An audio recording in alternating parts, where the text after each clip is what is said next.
Next one, they say repairs to the building, amount of 500 is still to be paid on advertising. Now, to be paid means it's payable. I still need to pay the bill. So in other words, it's outstanding, it's accrued. Accrued always increase. And if I increase, let's go, what account is this? Advertising plus 500, so that gives me 65. And accrued expense is a payable. If I can find the page, it's a payable, so I need to add it to payables. Next one. What is it with me and the zeros today? Ooh, maybe someone's going to pay in an extra zero into my account. So, repairs. So what is repairs? It's an expense. To the building was wrongfully debited to land and buildings 20,000. So now I look. In my income statement, do I have an expense repairs? No, I don't see it. So I'm going to put in repairs 20,000. Nay? Ooh, this is a bit big. I will also go to my note 3. Nay? And I will know my land and buildings is now 20,000 less than here. So they say it's 275, so it's actually 255. Nothing was bought, so I can just, I see this is vehicles. Let's just make this land and buildings. 255 and 255 and 255. Yes. Why do you make it? It's important that you understand the difference, ne? What's the difference between repairs and buildings? It would be literally this. If I make my building bigger, ne? I am putting an extra room or an extra classroom in the school. That will be seen as land and buildings. It's an asset. But if they just come and they fix, there's a hole in the wall, they fix it, they fix the tiles, they paint my class, that is repairs and maintenance. It's an expense. It doesn't make my class bigger or smaller or whatever. A good rule of thumb for these things, especially with cars and equipment, is, was it there when I bought it? In other words, let's think of a car. When I buy the car has got a radio in it. Okay, but now I love music. And I'm thinking, this radio is not really up to my standard. And you go and you put in a new radio. Ne? That's going to be repairs and maintenance. If there was no radio in the car, ne? And now you put a radio in, it's going to be vehicles. Because it's something you did that wasn't there before. Let's think. If I have a computer, right? This computer, when I buy it, it's empty. It doesn't have any software on it, right? So now I need to install Windows and Office and whatever. Can you see that will be part of the equipment because it makes my equipment more expensive. But sometimes when you go and buy a computer, they give you a program already on it. They will tell you, oh, Windows is already installed. So now I buy the computer, Windows is already installed, but but the Windows that's installed is an old version. Not one that I can just update. Let's say it's Windows 10. But I want Windows 365. So now I'm going to buy Windows 365. I'm going to delete Windows 10 and replace it. Now it's a repair and maintenance. Can you see the difference? Oh, Let's go on. So the next one says, new equipment was purchased for 24,000. So immediately, addition at cost 24,000. You don't have to do anything else. We're not closing. Just go put it in. Now let's quickly read. If I buy new equipment, I either buy it cash or credit. So it will also influence either bank or creditors. So let's make sure what they are saying. They say, this was not posted yet, and we bought it cash. Which means, if I go to cash equivalence there, my bank is going to get less than, what is it? How much? 24. I just want you to make sure here. This 24,000 doesn't influence my cash and cash equivalents singly. What I mean with that, this influences my bank, right? So in other words, my bank is 59,328. Now I pay 24. So my bank is still positive. But can you see if it was 124? What's going to happen to your bank now? It's going to be an overdraft.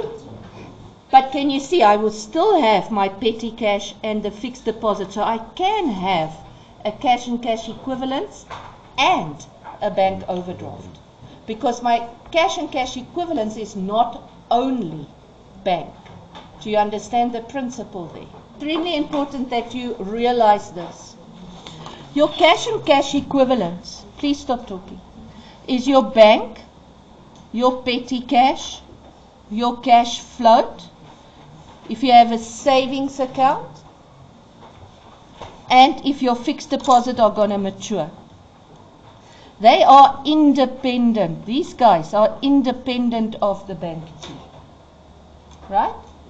So whatever influence my bank, only influence my bank, not my other stuff. So in other words, if my bank is debit, it's got a debit balance, it goes with cash. If it's got a credit balance, it goes with overdraft. Let's play with this. Let's say my bank was 10 rand. Now I draw 15. What is bank now? Cash or an overdraft? It's going to be an overdraft of 5. So it's going to go downstairs with current liabilities. Okay. What if this is 110 less 15? Where will bank go now? Cash. Okay. Now, how much? 95. What if my bank was an overdraft and now I put money in? What is bank now? It's a cash. 15. Can you see? But what if bank was an overdraft and we had bank charges? What is bank now? Still an overdraft, but 90. Can you guys see how it works? So whenever you get to bank, you always draw a T, because bank is those one that can jump either sides. Okay, let's go on. Yes. Okay, let me just be clear about this. Let me be clear about this. If this was 124, I would have a bank overdraft of the difference there. But my cash would still be the 3 plus the 20, 23,000. Okay, bank is totally independent. He can move up and down. Petty cash, cash float, fixed deposit that matures can only be cash equivalents. They don't move with the bank. In other words, I can't say that my bank is overdraft 4,000. Nee? Let's quickly think. I say to you, bank is overdraft 4,000 and the fixed deposit of 20,000 is going to mature. Then I can't say, oh, bank cash and cash equivalence is 16,000. Can't do that. Because the fixed deposit hasn't matured yet. You hear what I'm saying? Okay. Are we all fine? Next one. Depreciation on equipment, 20% on the straight line. Now remember what I said to you, Nan. We always work cost price less accumulated gives me carry value, and this is my methods. And sometimes I would say it's 10% on cost, but other times I would say it's 10% straight line method. Ne? It's the same thing. Straight line means it stays the same every year. It's going to be the same amount. Okay. This one can be the carry value or the diminishing balance method. So in this case, they are saying it's the cost price method, ne? The straight line. So now we need to go look. I'm going to quickly go to my note and let's fill this in. Now remember, this sentence of the new equipment was not posted, meaning the equipment that they gave me here is the opening, right? The 79,200 is the opening. Does that make sense? Remember, we've done this before. So, and the accumulated is 10,670. So this gives me carry value how much? 68530. 68530. Okay. Now if I want to calculate this, I'm going to calculate the new and the old. The new is 24.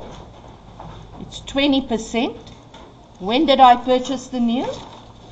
They say I bought the new on the 1st of December, which means I added December, January, February, 3 months. Okay, so what does that give me? 12,000. It's not half. 1,200. The old one is that 79,200.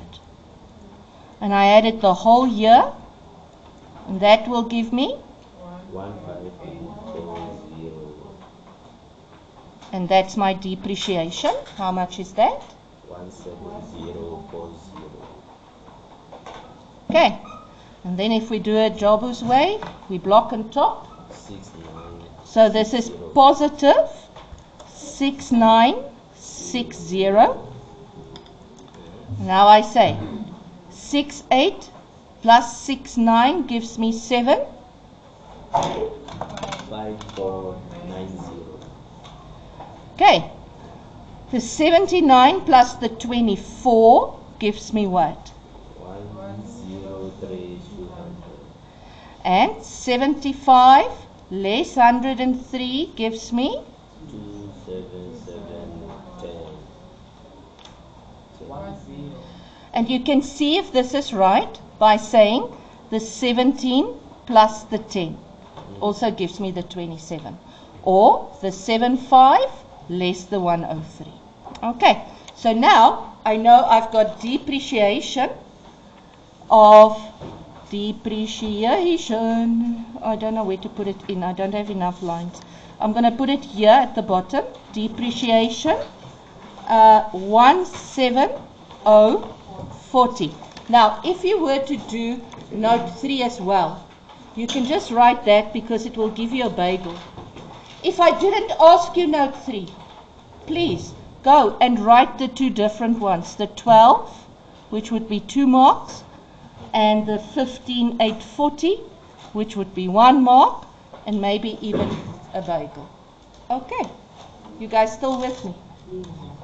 So, next one. Next one is the loan repayments. So now we get to loan. We got to open. We got an opening and a closing and a bank and an interest on loan. And please remember, that bank is whatever I paid back. It's the opening less the closing plus the interest. Okay, so don't let them confuse you. If they say something like, oh, the repayments include the interest. Okay, we know that. If they tell you the repayments did not include the interest, then I know they're only talking opening less closing. Okay.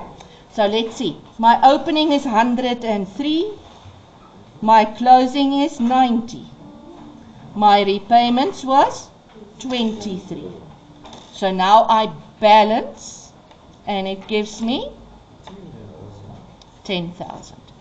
So that 10,000, please, a lot of you forgot that, ne? So let's add it to the 770, but remember here it's a bracket. Okay, so it's 10,770. And please show me, because this is a 1, a 2, a 3, a 4, a 5 marks here.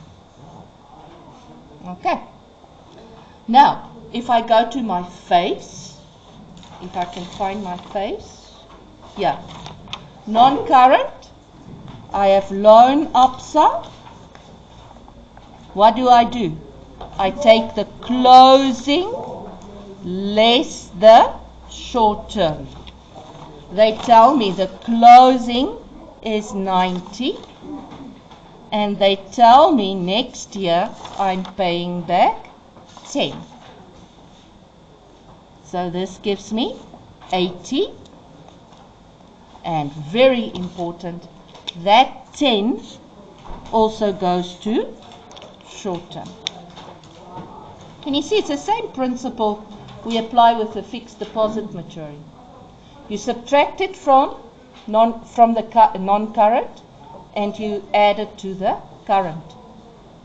Okay. Everybody still happy? So now we've done everything here, so we just need to close up. So let's close up. What is my sales? 285,800. Less cost of sales. Please, whenever it's a less, it's a bracket. Okay? So this gives me what? 29910. Okay. Rent stays 52.8. So let's total 061455. Now let's total those two. It gives me 07131581. Let's do the operating expenses. I'm going to make it a bit smaller that you all can see. Okay, so water and electricity stays the same. Bad debt. Wages. Okay, now I block and top. What's the block and top? 20. Okay, so I'm going to have a loss. So it's going to be an operating loss. Ne? 18 less 20 gives me less 34302. No. 23982. Okay, I don't have space. I'm going to do it here. 23. Okay. Plus 450 gives me minus 23532. less 10 gives me. Can you see? Still everything brackets, ne? 34302. And now, very important, that 34302 is now part of my equity.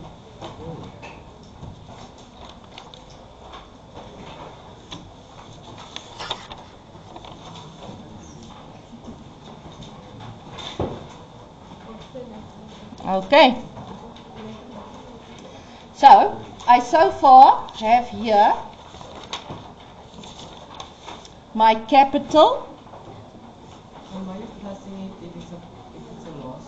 because I am not concentrating. It should be a minus, or you can plus with a bracket. Okay, thank you for that. I'm subtracting the drawings. Okay. There's no bank overdraft, and now we just need to close up this little mama. I just want to, this fixed assets needs to total everything. I just want to total this one so that we can finish the face. What is this one? 330490. Okay, so that 330, 490 goes here. I'm going to block and top. Okay. If I look at trade and other receivables, it's going to be 33,780. What is my cash? 58328. Block and top. 112308. Okay, now if I add those two, it gives me this one. 1042,790. And I know immediately that this is also going here, ne? 442,798. Right. Now, trade and other payables, I see it's 24. Oh no, it's 19,500. So this is 29,500. This is 80. And let's say I didn't give you any of this. How will you calculate owner's equity if you didn't have that info? I'm going to reverse. I'm just going to reverse. So this less equals